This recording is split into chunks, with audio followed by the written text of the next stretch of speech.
तो hello guys and welcome back to mission 99 plus. And आज हम हमारे करने वाले हैं one shot of our chapter 1 chemical reactions and equations, जो कि फाइनली हमने अपने चैनल पे कंप्लीट कर लिया है with very very explained types and very explained videos जो हमने कंप्लीट कर लिया है।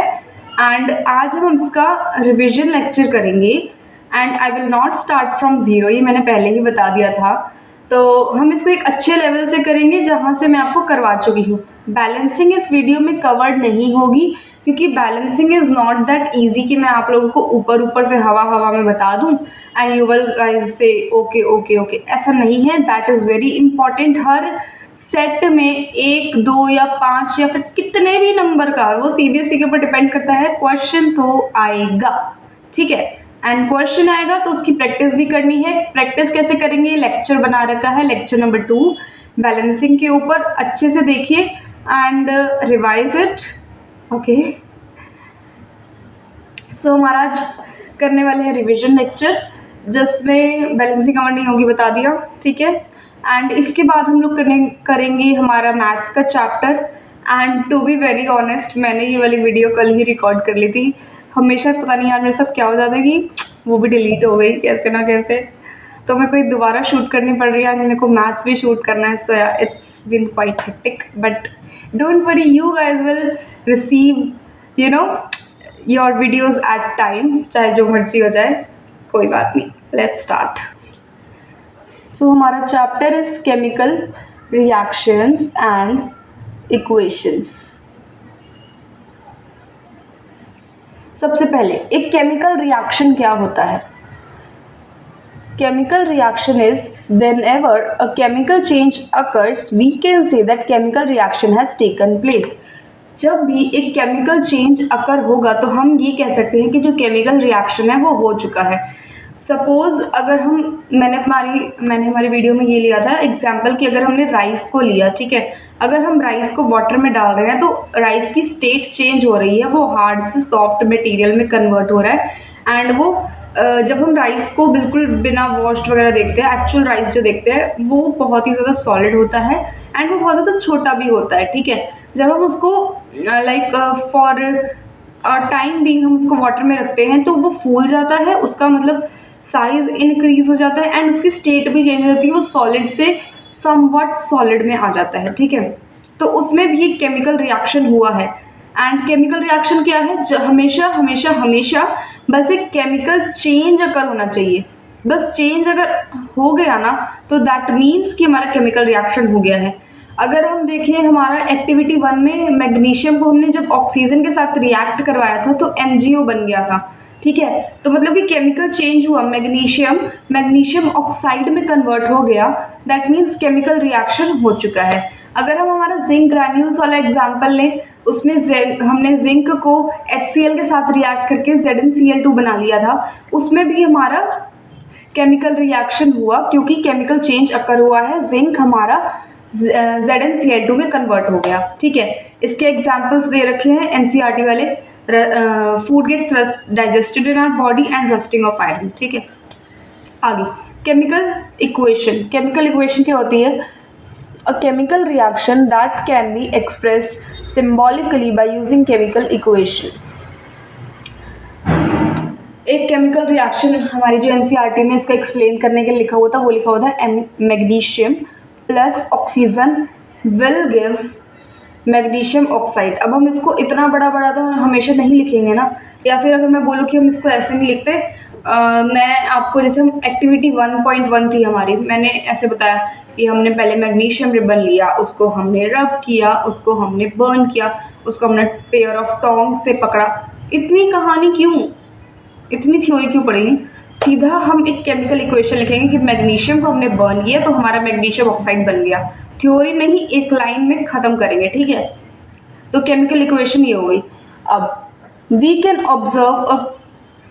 ऑब्जर्व और recognize a chemical reaction by observing change in state, ये इम्पॉर्टेंट है।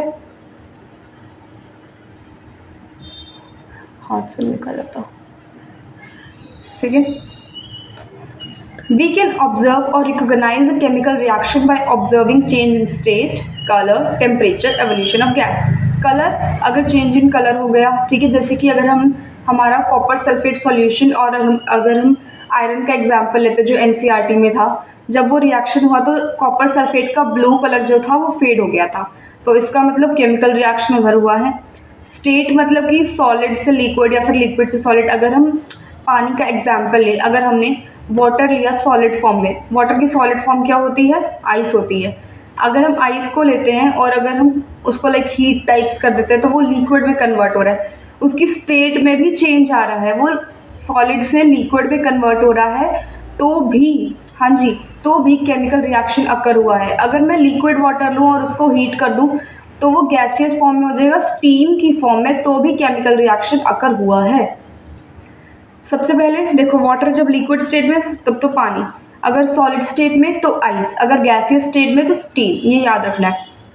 और टेम्परेचर, अगर हम हमारी एक्टिविटी 1.3 देखते हैं तो जिंक में हमने HCl या फिर H2SO4 डाला था, फिर बना ZnCl2 या फिर ZnSO4 प्लस में H2 गैस इवॉल्व हुई थी, ठीक है। एंड हमने एक्टिविटी के बाद में ये भी ऑब्जर्व किया था, क्योंकि HCl और H2SO4 काफ़ी रिएक्टिव एसिड्स हैं, तो हमारा जो बीकर था, हमारे जो कॉनिकल फ्लास्क था, उसका टेम्परेचर भी इंक्रीज़ हुआ है, मतलब कि टेम्परेचर इंक्रीज़ हो गया, तो फिर तो भी हम ये कह सकते हैं कि जो हमारा केमिकल रिएक्शन है वो अकर हो चुका है। अगला है एवोल्यूशन ऑफ गैस। इसी एक्टिविटी में हमारी H2 गैस इवॉल्व हुई, H2 गैस निकली या फिर H2 गैस बनी, ठीक है। इसका मतलब केमिकल रिएक्शन हो चुका है। आगे ये आपको बता रखा है कि केमिकल रिएक्शन को और इंफॉर्मेटिव बनाने के लिए हम क्या क्या यूज़ करते हैं। S for solid, L for liquid, G for gaseous and AQ for aqueous. And aqueous means अगर हम किसी भी कंपाउंड को, सपोज मैंने ले लिया KI, पोटेशियम आयोडाइड, अगर मैं उसको पानी में लूँगी तो चाहे उसके ग्रैन्यूल्स भी हों, ठीक है, ग्रैन्यूल्स मतलब कि उसके टुकड़े भी हो, तो अगर मैं उसको पानी में लूँगी तो वो बन जाएगा एक्वस, मतलब कि वो पानी के अंदर है। अब next,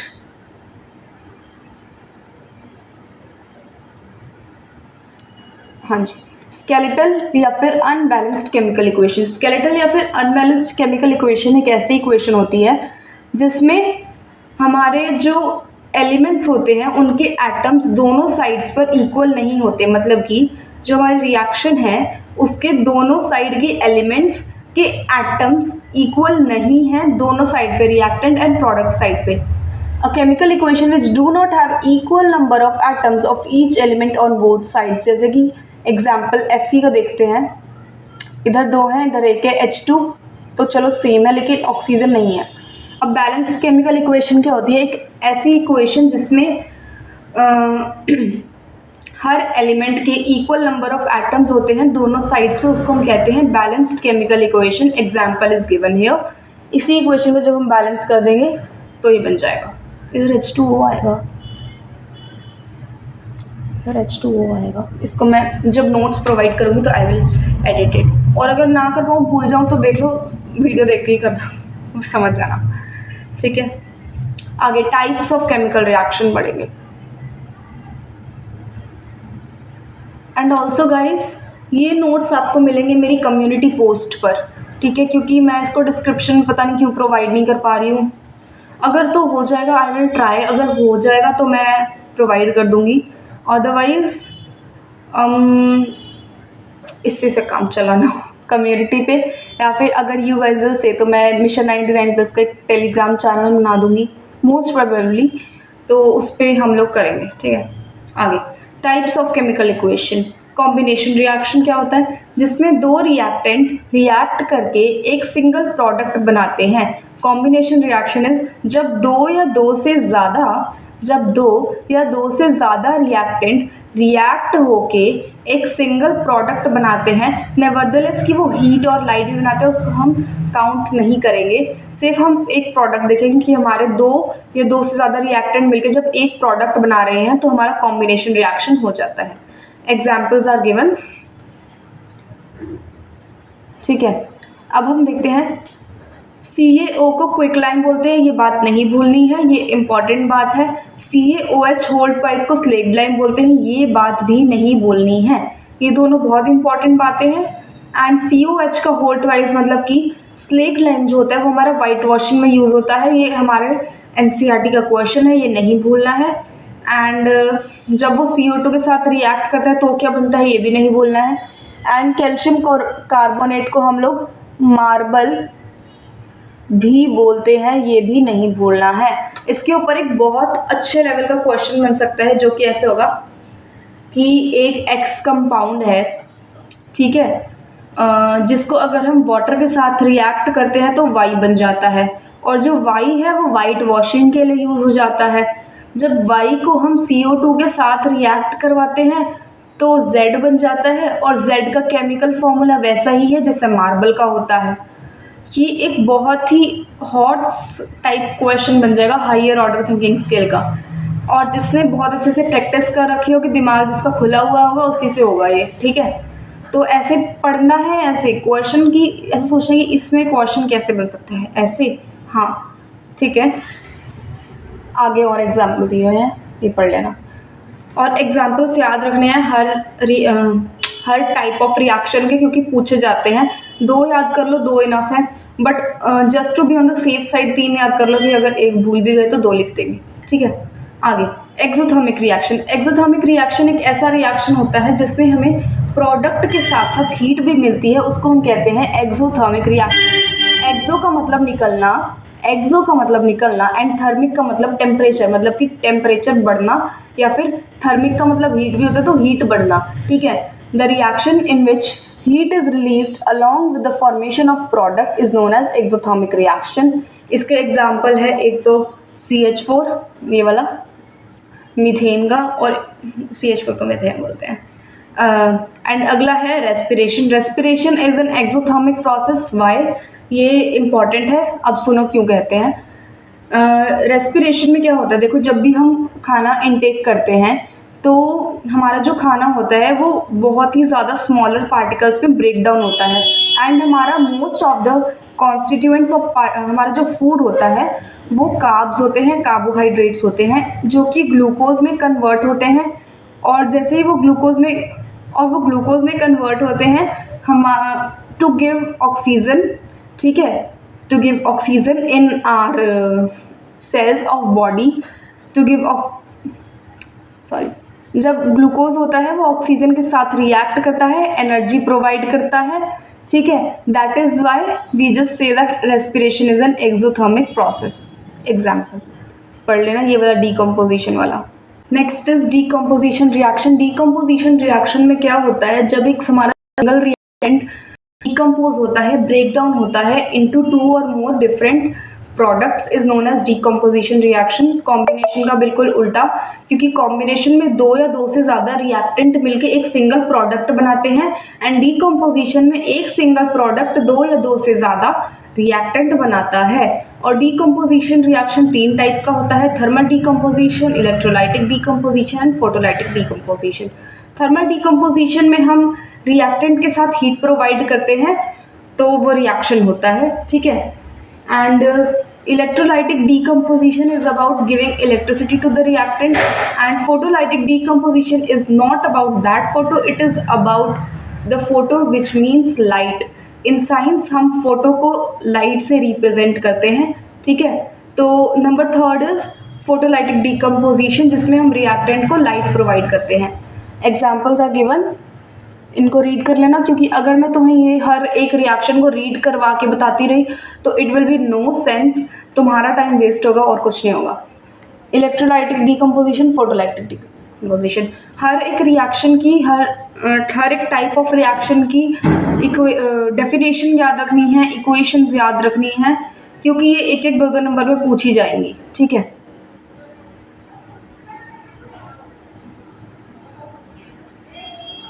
Next is endothermic reaction. Endothermic reaction is about giving heat और energy to the reactant, ठीक है। जब भी हम एक ऐसा रिएक्शन जिसमें हम एक रिएक्टेंट को हम एनर्जी प्रोवाइड करते हैं in the form of heat, that is known as endothermic reaction, okay. Endo का मतलब गिविंग एंड थर्मिक का मतलब होता है हीट या फिर एनर्जी या फिर टेम्परेचर भी।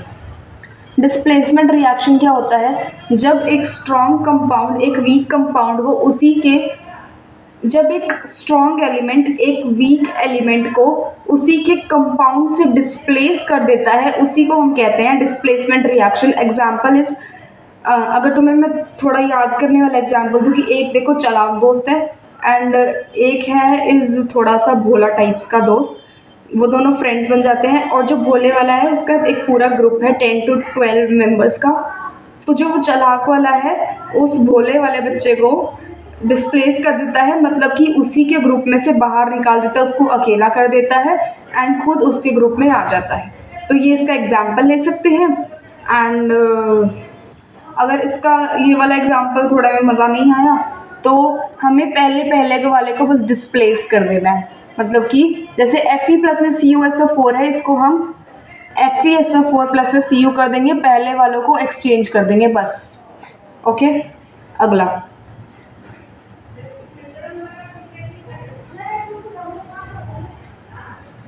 जब हमारी एक एक्टिविटी करते हैं जिसमें हम हमारे आयरन नेल को CuSO4 के सॉल्यूशन में रखते हैं, तो जो हमारा नेल होता है वो ब्राउन कलर में हो जाता है और जो हमारा कॉपर सल्फेट का सॉल्यूशन होता है वो फेड हो जाता है। ऐसा क्यों होता है? क्योंकि जो हमारा आयरन है वो ज़्यादा स्ट्रॉन्ग है एंड जो कॉपर है वो वीक है। ठीक है, एग्जाम्पल्स दे रखे हैं एंड ये भी याद रखना है कि zinc and lead are more reactive than copper, that is why they displace copper from its compounds। अब डबल डिस्प्लेसमेंट रिएक्शन क्या होता है कि जिसमें पहले वालों को तुम एक्सचेंज कर दोगे तो हो जाएगा डबल डिस्प्लेसमेंट रिएक्शन। वैलेंसी याद रखनी है, वैलेंसी नहीं बोलनी है। Na2SO4 प्लस में BaCl2 को अब हम इंटरचेंज कर देंगे तो बनेगा NaCl प्लस में BaSO4। ठीक है, आगे जो इनसॉल्युबल सब्सटेंस होता है उसको हम कहते हैं प्रेसिपिटेट। अगर एक रिएक्शन में कोई भी ऐसा कंपाउंड है जो नीचे रह गया, फिर कोई भी ऐसा एलिमेंट है जो नीचे रह जाता है, उसको हम कहते हैं insoluble. And insoluble that insoluble in science is termed as precipitate. And जिस रिएक्शन में प्रेसिपिटेट फॉर्म होता है ड्यूरिंग या फिर आफ्टर द रिएक्शन उसको हम कहते हैं प्रेसिपिटेशन रिएक्शन। ठीक है, अगला oxidation. Oxidation as the name suggest oxidation is gain of oxygen and अगर गेन हो रहा है ऑक्सीजन का तो लॉस ऑफ हाइड्रोजन भी होगा। एंड एग्जाम्पल ये रहा, जब कॉपर को हमने ऑक्सीजन के साथ रिएक्ट करवाया तो CuO बन गया, लेकिन जब हमने कॉपर को हीट कर दिया तो हाँ ये याद रखना है कि जो CuO है वो ब्लैक कलर का होता है। ठीक है, अगर हम इस CuO को हाइड्रोजन गैस के साथ रिएक्ट करेंगे तो दोबारा Cu बन जाएगा जो कि ब्राउन कलर का है, क्योंकि रिवर्स रिएक्शन होता है। ठीक है, ये वाले इम्पॉर्टेंट है। एंड इस पे हमारा एक NCERT में सवाल भी आया था कि ये हमारा एक X कंपाउंड है जो कि ब्राउन कलर का है, उसको जब हम हीट कर देते हैं तो वो ब्लैक कलर का बन जाता है, तो बताओ वो क्या है? ऐसा ही आएगा, ऐसा NCERT में है क्वेश्चन। अब रिडक्शन क्या होता है? ऑक्सीडेशन का उल्टा। ऑक्सीडेशन में गेन ऑफ ऑक्सीजन होता है, हाइड्रोजन में लॉस ऑफ ऑक्सीजन और गेन ऑफ हाइड्रोजन होगा। अब रिडॉक्स रिएक्शन पढ़ेंगे। Redox reaction is as the name suggest red ox, मतलब कि रिड मतलब कि रिडक्शन, ऑक्स मतलब कि ऑक्सीडेशन। ठीक है, एक ऐसा रिएक्शन जिसमें रिडक्शन और ऑक्सीडेशन दोनों साइमल्टेनियसली अकर होते हैं उसको हम कहते हैं रिडॉक्स रिएक्शन। साइमल्टेनियसली मतलब कि इकट्ठे ही हो रहे हैं। एग्जाम्पल इज गिवन Cu, ये वाला देख लेते हैं, ZnO प्लस C।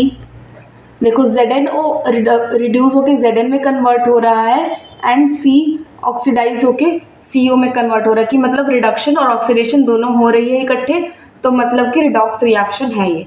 अब नेक्स्ट इज कोरोजन। कोरोजन क्या होता है? कोरोजन एक ऐसा नेचर होता है कि जिसमें एक मेटल जो है वो अटैक हो जाता है या तो हमारे मॉइस्चर से या तो हमारे एसिड से। एग्जाम्पल्स आर ताजमहल में एसिड रेन, ताजमहल उसका लाइक विक्टिम बन चुका है एसिड रेन का। एंड लाइक हमारा एक आयरन होता है, तुमने दरवाज़ों पे देखा होगा या फिर हमारे दरवाज़ों की जो कुंडी होती है उस पर देखा होगा तुमने, कि उसके ऊपर आयरन जम जाता है एंड फिर वो बहुत ज़्यादा टाइटली बंद होती है, तो उसके ऊपर हम ऑयल लगा देते हैं, ग्रीसिंग कर देते हैं। That is not a permanent solution, that is a temporary ones. But अगर हम इसको पेंट कर देंगे तो वो ठीक हो सकता है। ठीक है, reddish brown coating on iron या फिर ब्लैक कोटिंग ऑन सिल्वर, ये करोजन होता है। ठीक है, रैंसिडिटी क्या होता है? रैंसिडिटी ये होता है जब भी हमारे खाने के जो फैट्स और ऑयल्स होते हैं वो जब ऑक्सीडाइज हो जाते हैं ना, तो उनकी स्मेल और टेस्ट चेंज हो जाता है और वो बहुत ज़्यादा ख़राब हो जाते हैं बेसिकली। जैसे कि अगर तुमने देखा हो कि अगर हम कोई खाना लेके जाते हैं, या फिर एक बहुत ही अच्छा एग्जांपल जो तुम लोगों को शायद सबको ही पता होगा, कि अगर तुम टिफ़िन लेके जा रहे हो, सपोज फ्राइडे को तुमने लाइक टिफ़िन तुम लेकर आए घर से, स्कूल से, एंड सैटरडे संडे तुम्हारा ऑफ था। मंडे को तुमने सुबह सुबह अपनी मम्मा को दिया कि ये देखो मेरा टिफ़िन धो दो, एंड जब तुम उसको खोलोगे तो इतनी बुरी स्मेल आएगी, एंड अगर तुमने उसमें से कुछ बचाया होगा तो उसका भी टेस्ट ख़राब हो जाएगा और उस खाने में तो फंजाई भी लग गई होगी। तो इसी को हम कहते हैं रैंसिडिटी। जो हमारे खाने के फैट्स एंड ऑयल्स होते हैं वो ऑक्सीडाइज हो जाते हैं। इसीलिए जो हमारे चिप्स के पैकेट्स वगैरह होते हैं या फिर बाकी सारे पैकेज्ड प्रोडक्ट्स होता है, उसके अंदर हम नाइट्रोजन गैस फ्लश करते हैं सो दैट जो हमारा खाना है वो ऑक्सीडाइज ना हो, because nitrogen gas acts as an antioxidant. ठीक है, ये भी हो गया। एंड एक और इम्पॉर्टेंट चीज़ कि मैंने आपको क्वेश्चन से प्रोवाइड करे हैं, बहुत ही अच्छे क्वेश्चंस हैं ये देखो, 1 marker, 2 markers, 3 markers and 5 markers, ये मैंने सारे आप लोगों के क्वेश्चंस रेडी करे हैं। 16, 19 एंड 21 क्वेश्चंस है total. You guys have to practice it, but after your in text and exercise questions, इसके बाद ही ट्राई करोगे। एंड तभी ट्राई करना, एक बार देखो, पहले तुमने एनसीईआरटी पढ़ ली ना, अब तुमने करने हैं उसके इन टेक्स्ट क्वेश्चंस, उसके बाद तुमने करने हैं उसके एक्सरसाइज क्वेश्चंस, एंड एक बार फिर दोबारा ये वाला रिविजन लेक्चर देख के दोबारा एक बार एनसीईआरटी रीड करनी है, तभी ये क्वेश्चंस होंगे, नहीं तो नहीं होंगे। क्योंकि अगर भूल जाओगे तो ये सारे के सारे एक ऐसे क्वेश्चंस हैं जो तुम्हें ना लाइन बाय लाइन एनसीईआरटी वालों को ही आएंगे। इसके एग्जांपल्स तो मैं अगर तुम्हें बताने लगी तो ये देखो, ऑब्जर्वेशंस पूछी हैं इसमें मैंने, एंड रेस्पिरेशन का पूछा है, बैलेंसिंग पूछा है, रैंसिडिटी का सवाल भी आ गया है। ये वाला जो क्वेश्चन है, what happens when silver chloride is exposed to sunlight, given practical application and write the equation। अब इसकी प्रैक्टिकल एप्लीकेशन क्या होगी? ब्लैक एंड वाइट फोटोग्राफी में यूज होता है। ठीक है, और रिएक्शन क्या होगा? Ag plus Cl will give AgCl, Ag plus Cl2। ठीक है, एंड 1 मार्कर्स में देखो, when what happens when milk is left at room temperature and magnesium burns in air। ये तो इजी सा है। Why do copper vessels lose their shine when expose to air? क्यों? क्योंकि करोजन हो जाता है। ठीक है, अगला, या फिर रस्टिंग भी बोल सकते हैं। Which gas is produced when hydrochloric acid and zinc renews activity 1.3 and name the type of reaction in which energy is absorbed. बताया ना अभी, endothermic reaction. Why does the color of copper sulfate solution change when iron nail is dipped in it? क्यों होता है? क्योंकि copper जो है वो आयरन से वीक है। तभी give an example of decomposition reaction which proceeds by absorbing electric energy। H2O का एग्जाम्पल ले लेंगे। Why do we balance the chemical equation? to justify या फिर to conserve the law of conservation of mass। सारे question important बता दिए, और जो क्वेश्चन का आंसर नहीं आ रहा हो, you just comment down, I will just provide you the answer. Okay, so that was it for today. हमने फाइनली हमारा विन शॉट है वो हमने कंप्लीट कर लिया है। And you guys just keep studying, because this is what काम आएगा जो तुम्हारे। That was it. सारी अनाउंसमेंट्स आई थिंक मैंने दे दी है।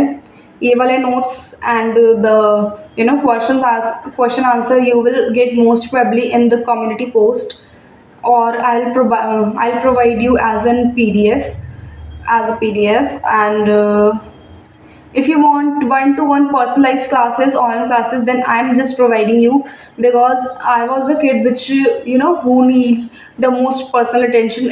Whenever I just used to go in my tuitions, मैं अपनी दीदी के बिल्कुल साइड में बैठती थी, एंड आई वाज लाइक कि मेरे को तो बिल्कुल साथ में बैठ के इनको सब कुछ समझना ही है.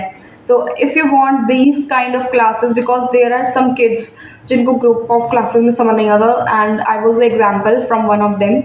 So you guys can just access it by just commenting on this video, or just comment on the community post which I have posted, I think 2 to 3 days ago. And you guys can also DM me on my Instagram handle, which is I think given here only. And that is it for today's video. Just keep studying, and जो हमारी next video आएगी उसमें हम maths का chapter number 3 cover करने वाले हैं.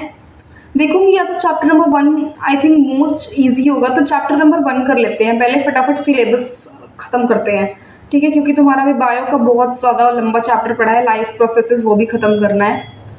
तो मेरे को लग रहा है कि मैथ्स और बायो को इकट्ठा लेके ही चलना पड़ेगा, नहीं तो साइंस ही करते रह जाएंगे, मैथ्स तो हमारे पीछे रह जाएगी इसकी वजह से. तो ऐसे करेंगे कि एक वीडियो मैथ्स की, एक वीडियो साइंस की, एक वीडियो मैथ्स की, एक वीडियो साइंस की, अब ऐसे ही करना पड़ेगा क्योंकि मैथ्स भी कवर करनी है एंड साइंस भी करनी है. तो that is it. Keep studying hard and make proud to you and yourself and your parents of course. Bye bye.